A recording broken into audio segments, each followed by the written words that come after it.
Bom, eu pedi licença para vocês já há algum tempo, já que a gente falou da questão do incêndio, eu fiz um artigo, porque a gente chegou ao terceiro mês, né, de que aconteceu aquele fato em nossa cidade.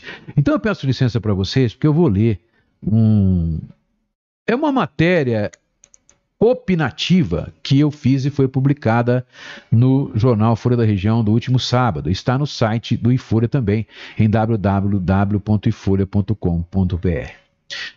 E eu vou terminar o programa de hoje com essa matéria, tá? Foi na madrugada do dia 17 de março que vivi aquele que foi o dia mais assustador de toda a minha existência. Poucos minutos de um misto de medo, incredulidade e terror que provocaram consequências destrutivas na minha vida e de meus familiares, mas que influenciarão negativamente ao longo de toda a vida de um serzinho ou do serzinho que eu mais amo, minha netinha de 9 anos. O trauma que a fez acordar de madrugada ou na madrugada, tremendo de medo, aliás, faz ela acordar, até hoje, morrendo de medo, ninguém vai curar. E certamente terá consequências em sua vida futura, quando não estarei mais aqui para acalmá-la, para apertá-la contra o meu peito, nos meus braços. Neste dia, o fenômeno negacionista que conseguiu criar a figura dantesca de um bombeiro incendiário, de um bombeiro que coloca fogo nos outros e que, ao invés de salvar vidas, por não gostar da linha editorial deste jornalista e dos veículos que edita, pegou um galão de gasolina e jogou debaixo das portas da minha casa e da redação do jornal, ateando fogo a seguir. Atentou contra a liberdade de imprensa, contra a democracia e, com certeza, contra as nossas vidas. E a vida de toda a população, e a vida de todo o quarteirão. Se não fossem os latidos estridentes e frenéticos de 2 poodles e um shih tzu, este jornalista e sua esposa não teriam conseguido apagar as chamas que passaram de 2 metros de altura, após ter provocado uma verdadeira explosão gravada pelas câmeras de segurança de uma empresa próxima. No laudo da perícia ficou explícito que, se não tivéssemos apagado as chamas rapidamente, o incêndio teria atingido os prédios vizinhos, todos antigos, com muita madeira e conjugados, a tal da parede meia, podendo queimar um quarteirão inteiro. Isso, um bombeiro treinado para apagar incêndios não pode negar que sabia. Como também não pode alegar que não ouviu o latido estridente dos cachorros e mesmo que não viu a luz do corredor acesa para se esquivar da intenção de matar, de alegar que não teve intenção de matar e que devia estar tingida no vermelho da explosão do fogo impressa nos seus olhos após ter riscado o palito de fósforo e o jogado na porta da minha casa. Tudo isso precedido de ataques que sofri pela internet, por parte de comerciantes negacionistas, grande parte deles, locais, que fizeram um movimento contra as medidas de restrição adotadas pelo prefeito Fernando Cunha e contra o posicionamento do jornalista e dos veículos a favor da ciência. Estranhamente, o bombeiro incendiário nas câmeras de segurança da prefeitura aparece junto a um amigo, como se fossem os organizadores, preocupados com a segurança do movimento contra as normas de restrição, do movimento de frente ao gabinete do prefeito, do movimento contra o prefeito. O bombeiro, na ocasião, sem máscara, é flagrado, inclusive, junto com outros negacionistas, que hoje estão calados, depois de tantas mortes. No momento em que um professor de história quase é agredido por ter chamado de fascistas os integrantes dessa passeata que aconteceu após manifestação na praça numa segunda-feira, 15 de março, poucos dias antes do atentado sofrido por este jornalista. Como saldo, restou o pavor, a incredulidade, o constatar como o ser humano pode ser vil, com as marcas profundas impregnadas na mente pelo fato de, por pouco, muito pouco, não ter morrido queimado. E o temor de que o bombeiro incendiário, ou mesmo outros partícipes, ou incentivadores do ato abominável, possam querer consumar o que não se realizou. Vivemos com medo. Não dá para prever o que essa gente pode fazer ou ainda pode querer fazer.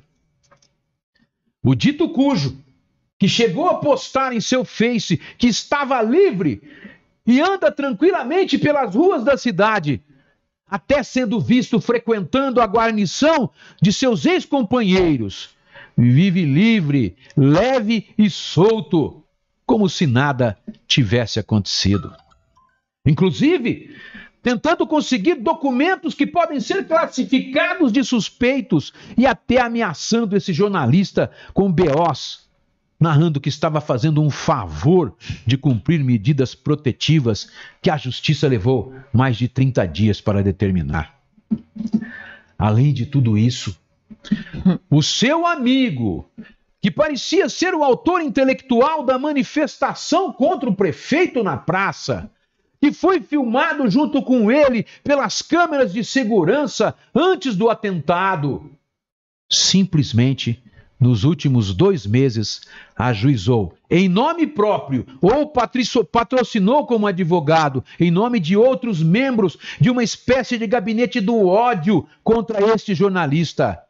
Apenas e tão somente 6 queixas-crimes e 6 ações de dano moral. Segundo a Abrage, Associação Brasileira de Jornalistas Investigativos, isso, além de ser técnica considerada fascista para tentar calar a boca da imprensa, utilizando a justiça, também pode ser considerado como assédio judicial. Além de tudo isso, em 90 dias, só se chegou ao bombeiro porque foi insistido para que esse fosse suspeito, pois se chegou a descartá-lo em razão de sua moto ter um farol diferente do que aparecia nas filmagens das câmeras de segurança. De lá para cá, até agora, a única informação que se tem é de que se aguarda a quebra do sigilo das redes sociais, que nunca vem, dando a impressão de que tudo caminha a passos de tartaruga para que se saia do nada para lugar nenhum. O sistema parece conspirar para que a figura inédita de um bombeiro incendiário que tentou matar 2 idosos e uma criança de 9 anos, com o passar do tempo e o amainar da incredulidade da população, seja o único culpado, mas ainda assim, por não ser um pobre coitado que vai preso por furtar uma galinha, se livre de tudo sem ficar um dia sequer atrás das grades. De acordo com o artigo 220 da Constituição Federal do Brasil, datada do ano de 1988, a manifestação do pensamento, a criação, a expressão e a informação sobre qualquer forma, processo ou veículo não podem sofrer qualquer restrição. Mais especificamente, no parágrafo 1º do mesmo artigo, pode ser visto que nenhuma lei, dispositivo, conterá dispositivo que possa constituir embaraço à plena liberdade de informação jornalística em qualquer veículo de comunicação social. O caso, além de ser um atentado terrorista contra as liberdades de expressão, contra a liberdade de imprensa e contra a própria democracia, que pode ser enquadrado na Lei de Segurança Nacional como terrorismo, se fosse investigado a fundo, e não houvesse o denotado desinteresse do sistema de não se chegar a outros partícipes ou incentivadores, também caberia no novo tipo de nova lei, no novo tipo da nova lei de perseguição criminal. Com certeza, também não pode ser desprezado o fato inequívoco, sem sombra de dúvidas, de que o bombeiro indiciário agiu com intenção de matar.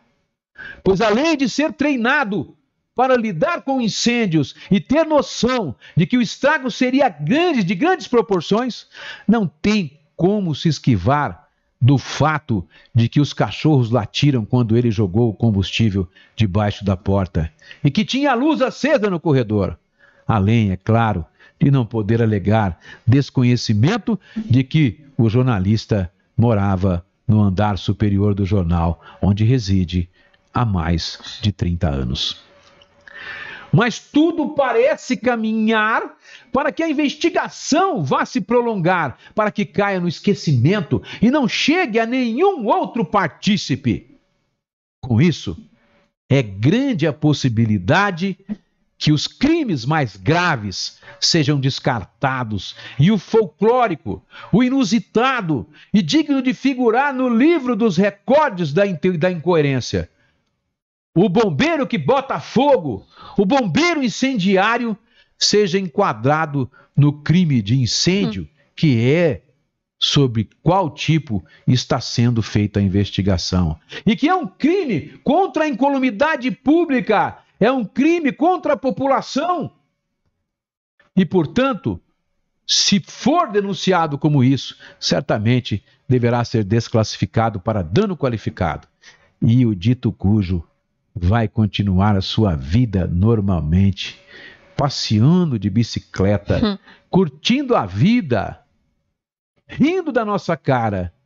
E para que aqueles que o incentivaram ou planejaram fiquem sem ter sequer seus nomes escancarados para a população saber até onde vai a desumanidade do negacionismo e do ódio que ele produz.